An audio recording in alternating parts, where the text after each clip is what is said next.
Mic check. Mic check. 1 2 1 2.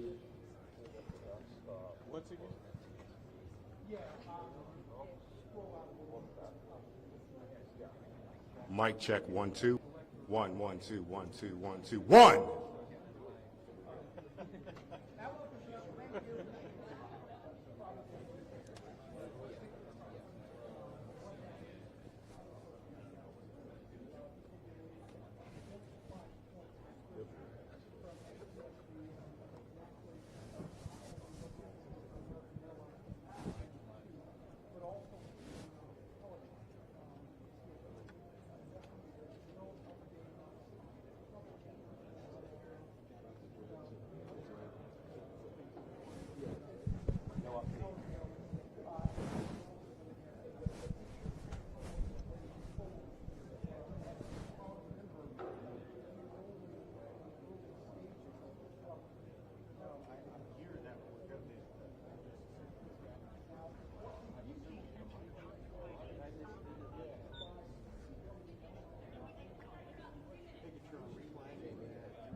Chapman, stay within that border there.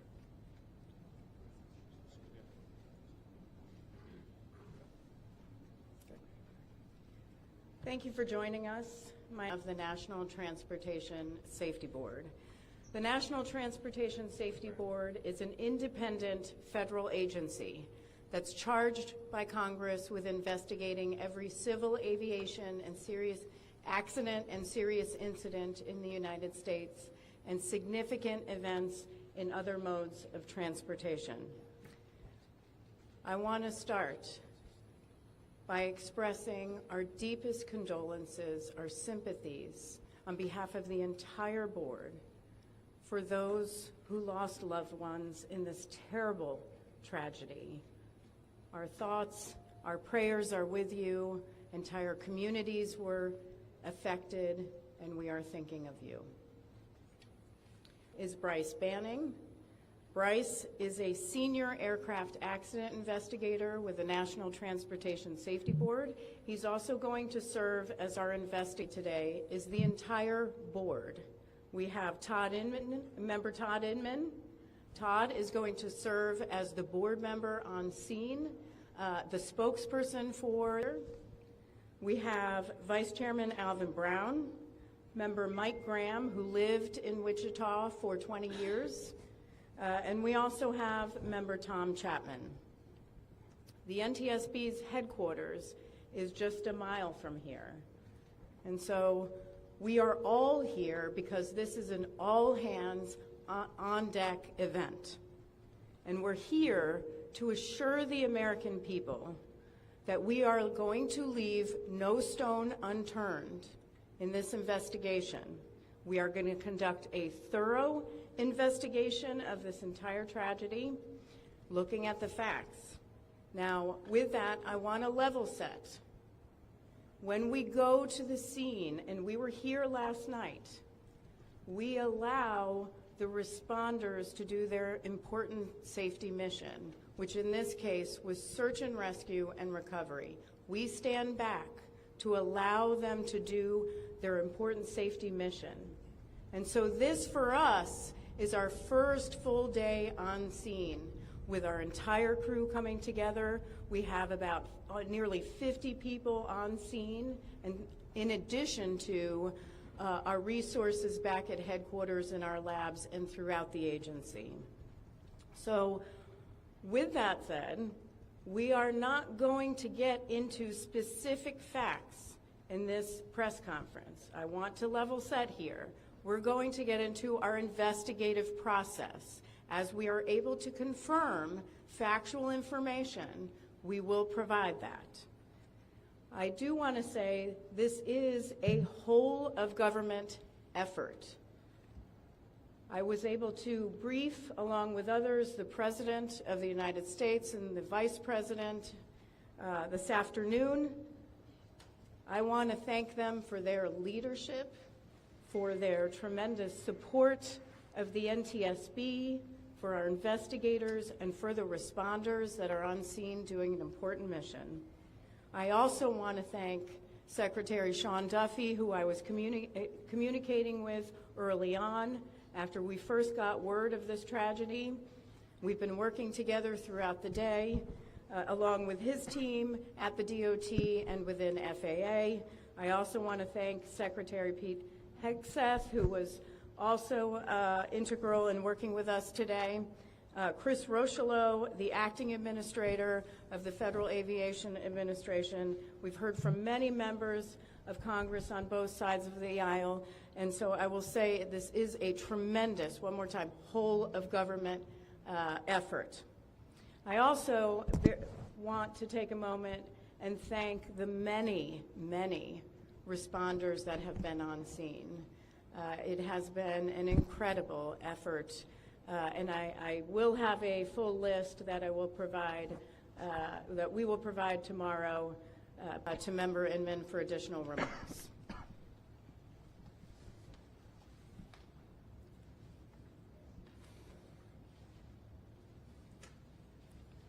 So today is our first full day on scene.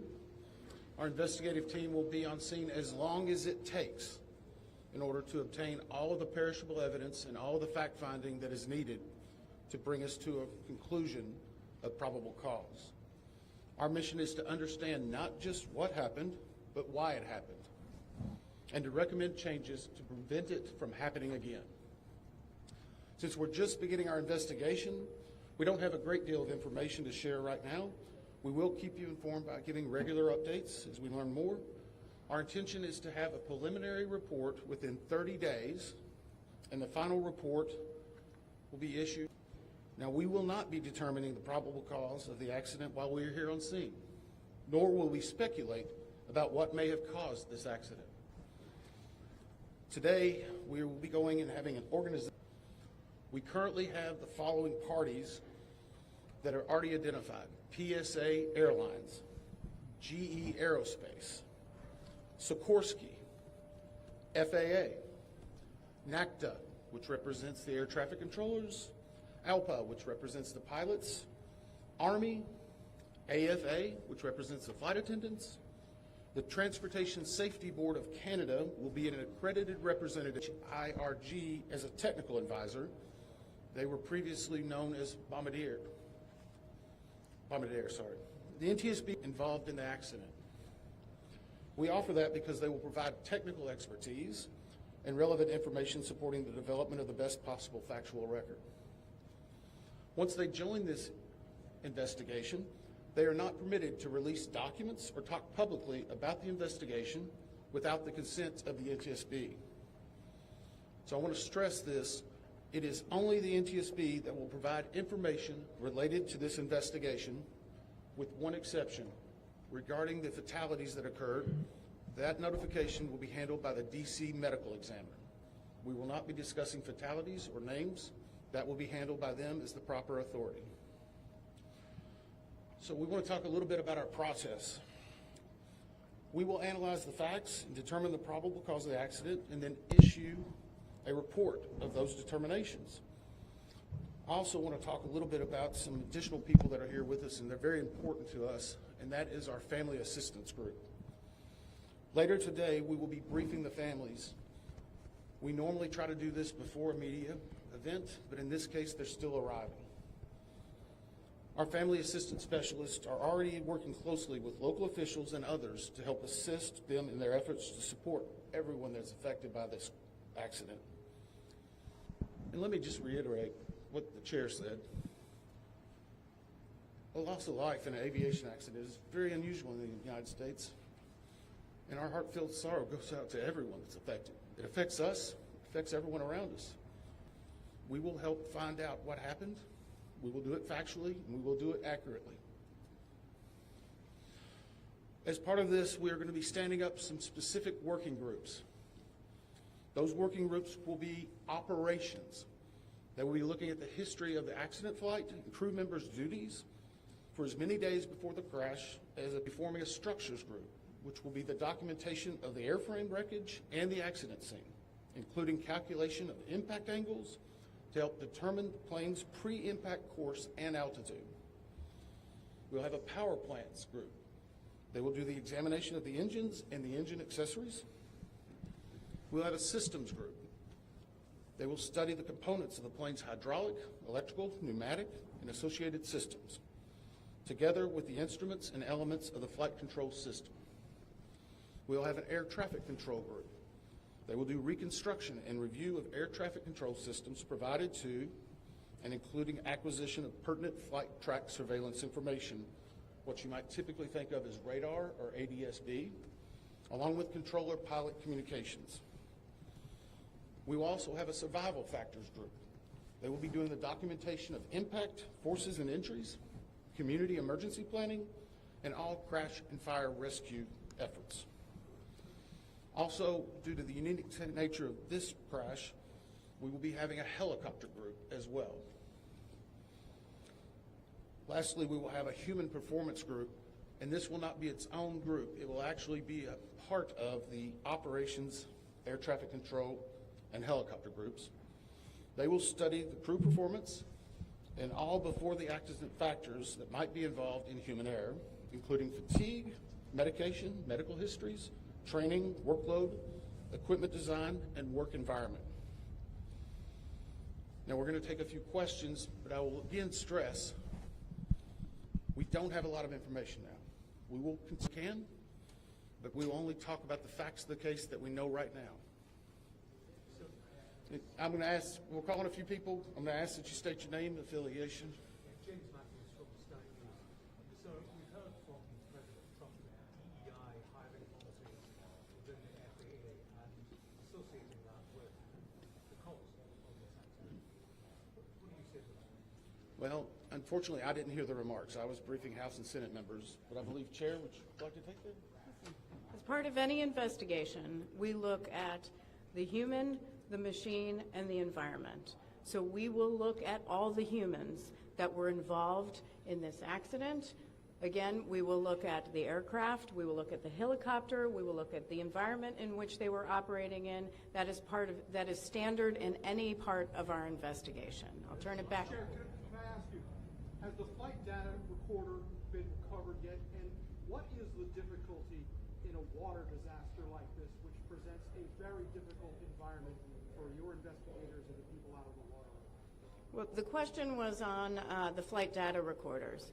And we have not recovered the flight data recorders yet. We know they're there. They are underwater. This is not unusual for the NTSB. We have many times recovered flight data recorders in water. We have our lab right here that is about a mile from the NTSB, so it's not unusual. And once we get those, we'll be able to get those read and information from them to be able to provide further information to you. I'm going to turn it back over to Member Inman. Sir. Henry with CBS News. Earlier today, Defense Secretary Pete Hegseth said a mistake was made last night. Based off of you all's initial investigations and preliminary findings, have you all been able to tell whether this was human error or mechanical failure? The question was, is there been human error or mechanical failure? We don't know what we know just yet. We do not know enough facts to be able to rule in or out human factor, mechanical factors. That is part of the NTSB investigative process and where all of these groups will come together. It's one of the reasons why the NTSB is known as the gold standard. We will take the time that's necessary, but I'd also like to reiterate, if we find something that is a significant issue that warrants immediate action, we will not hesitate to make those recommendations and make them public. We have a good track record on that, and we want to continue doing so. Sir. Hello, Sir. Tom Costello with NBC News. Does it hurt your investigative process, maybe for the chairman, does it hurt your investigative process to have the president already suggesting possible causes here as you try to keep an open mind and begin this investigation? Tom, with all due respect, I think the press also likes to state what probable cause is before we get to the probable cause. So what I'm going to say is you need to give us time. You need to give NTS, it's not that we don't have information. We do have information. We have data. We have substantial amounts of information. We need to verify information, our time to make sure it is accurate. That's best for you. That's important for the families. It's important for legislators who are seeking answers to try to figure out what they're going to do about this. We need some time to verify that. Yeah, Member Chase Williams from Fox Business. I'm wondering about the conditions in the tower last night. Were there any performance issues in the past with any of these controllers, anything of that? The question is about controllers. As I said, we are just now forming the groups. The controllers do have union representation, which they are entitled to. They'll be working with our party system and our party groups. They'll be conducting interviews. Those interviews will need to be analyzed, transcribed, and other team members will need to look over it. It'll be a long process, but we will go through the entire history.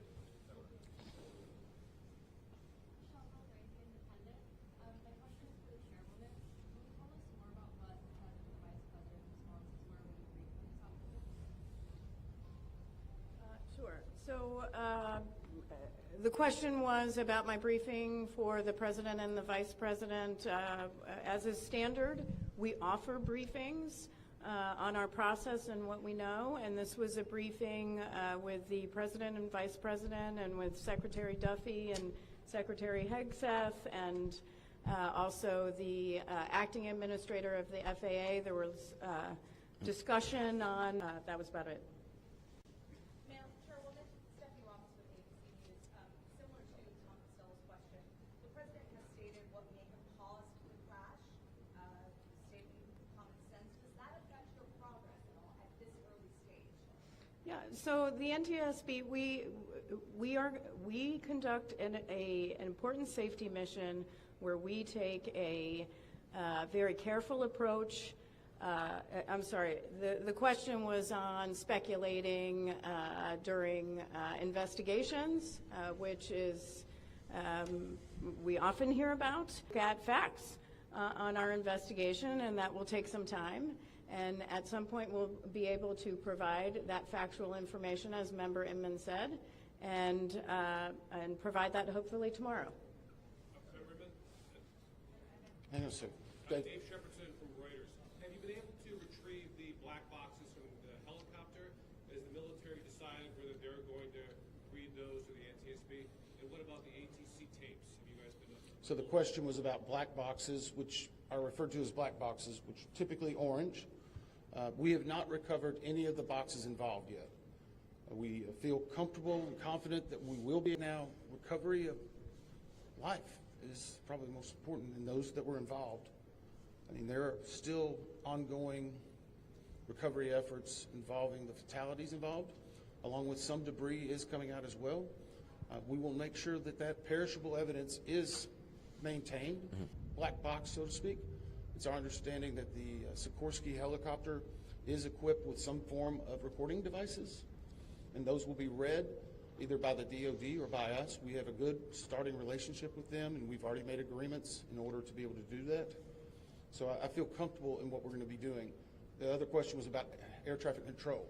We received a very large package of information from the FAA at about 3 a.m., I believe, this morning. That is still being reviewed and analyzed. I would say there's a lot more information that usually comes in that than what you may find online and people might speculate about.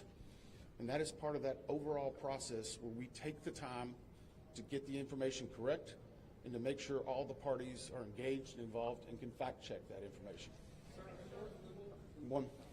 Gabe Cohen from CNN. Can you tell me if the NTSB has reviewed this FAA internal report that has been cited by the New York Times indicating that the controller that was on duty at the time of the crash was doing a job that's usually done by two people? We have not reviewed any specific reports about the controllers at this time, at least from the leadership team.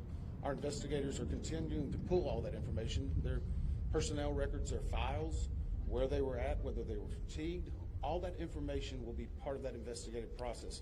But right now, we're going to take just a few more questions. Sir?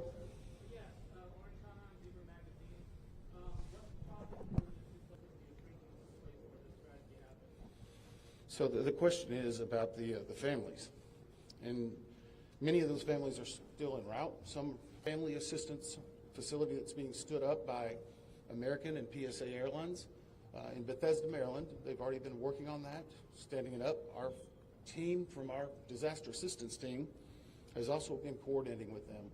We plan on briefing them. It is customary that at some point, if the families wish to go to part of the accident site, that we would arrange such a thing, but it will only be when we know that it's safe. We have to be a little bit of a process, but it will take some time. Sir, to follow up on the air traffic control. No. Sir, or you? I know that Mary Ellen Fairwell with these news now. We've heard from some witnesses that they saw people come down the slides of the plane. Is there any indication that people made it off the plane if they got it? Well, again, we will not speak to the fatalities. The D.C. medical examiner will, but I think the D.C. fire chief this morning very succinctly said correctly that we believe there are no survivors. Last question. So, hang on one second. Right now, we're going through the debris fields. Nothing we've seen would indicate that maybe slides or chutes were deployed. It was a very quick, rapid impact, but we've seen nothing in that regard so far from the evidence we had, but we still need to verify all of that information. One more question? Jeff Cook, ABC News. Go ahead. Jeff Cook, ABC News. What do you know about the altitude of the helicopter at the moment of impact, and can you talk about the procedures for such helicopters in that area? The question was about the helicopter procedures, and in D.C. it's kind of a unique environment. We've been getting briefed more and more by the FAA. I'm not an air traffic control specialist, but they're actually helicopter zones, if you will, or tracks. And this one was transiting, I believe, from track 1 to 4 as part of their normal procedure. If you live in D.C., you see a lot of helicopters going down into this area. So there's a very well-defined system in that regard. As far as altitude, until we get the additional information, we can't validate or basically corroborate any of that until we get more of the electronic data and the data that's on the plane. I do want to clarify one question that also came about cell phones. You know, in today's age and time, a lot of electronics and other devices do contain a lot of, we've found on a number of our accidents that we actually are notified through a smartphone that may sense that. As part of our process, we will obviously treat all of the effects of the deceased with dignity. We are already starting to pull that information together.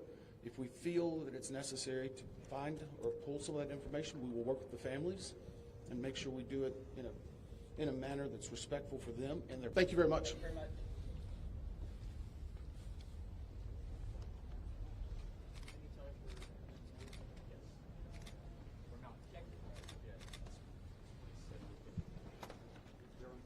Hi, for further updates on media briefings and other developments, please follow on X or Twitter at NTSB_newsroom. That's where press briefings will be announced. If it's not announced on NTSB Newsroom, that means we are not having one. Oftentimes there are other press conferences during the day, but only NTSB press conferences will be announced on at NTSB_. I hear you. As far as we know, this will be the location